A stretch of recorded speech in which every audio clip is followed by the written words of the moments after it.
Good evening, everybody. I'm not a Fort Zumwalt parent. I lost my daughter, Avery, in May of 2014. She was 17 years old and a student at Lafayette High School. A friend of mine who is a lacrosse coach at one of the Fort Zumwalt high schools is the one that told me about your group and that I should come tonight. And he was very instrumental in setting up our foundation back in 2015 called the Bravery Foundation. The kids at Lafayette made bracelets that said bravery, with the bravery all lowercase with the A being for Avery. Avery was not bullied. I'll take that back. The worst bully I think our children can ever face are their brains, are their thoughts. Avery was a 4.4 GPA, played 2 varsity sports, was an editor of her school newspaper. She was National Honor Society, junior class treasurer, to be senior class treasurer. She worked at Chuck E. Cheese, the one in Ellisville, as a party host.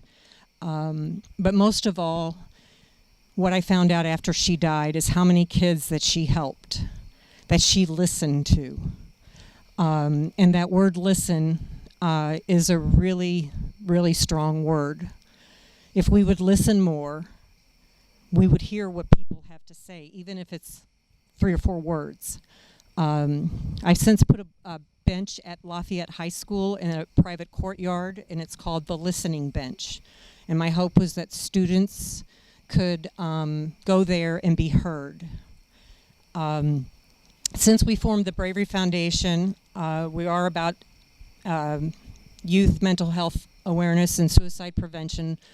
And we also provide scholarships. Starting this year was our first year for more boots on the ground. And one of the things that we found out when Avery was diagnosed with severe depression and anxiety, less than 3 months before she took her life, you have to wait forever to see someone. And in the whole country, there is said to be only about 8,000 pediatric psychiatrists. 8,000. That is not enough. So we focused our fundraising on providing scholarships for people going into the mental health field career. We provided scholarship money, $5,000 to Washington University Child Psychiatry, and $5,000 to St. Louis University's social worker. So, and we're working with UMSL to provide something there too. That's our way of trying to put more boots on the ground. That's what we kind of call it, our Boots on the Ground campaign, to have more people out there going into the mental health profession to help our families.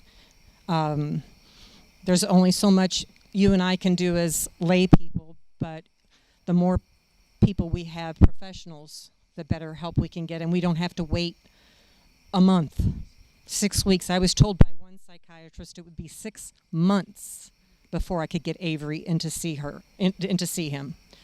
Time is of the essence, and since 2014, there are more programs available.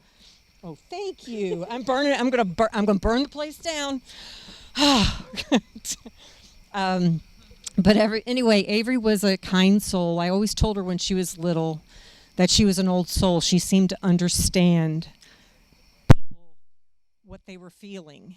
And again, when she passed, how many people came up and said that how she reached out to them, and they didn't even tell her that they were hurting. That's kind of an empath. I think that's what they call it. Anyway, I'm thankful for Justin and his group that put this on tonight. And I'm sorry for all of you other parents out there, family, friends, that have tragically lost a child, a friend, to suicide. And like Tina said, it is preventable.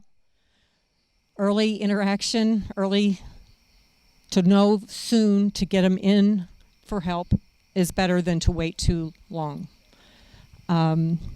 Anyway, thank you, and God bless all of you.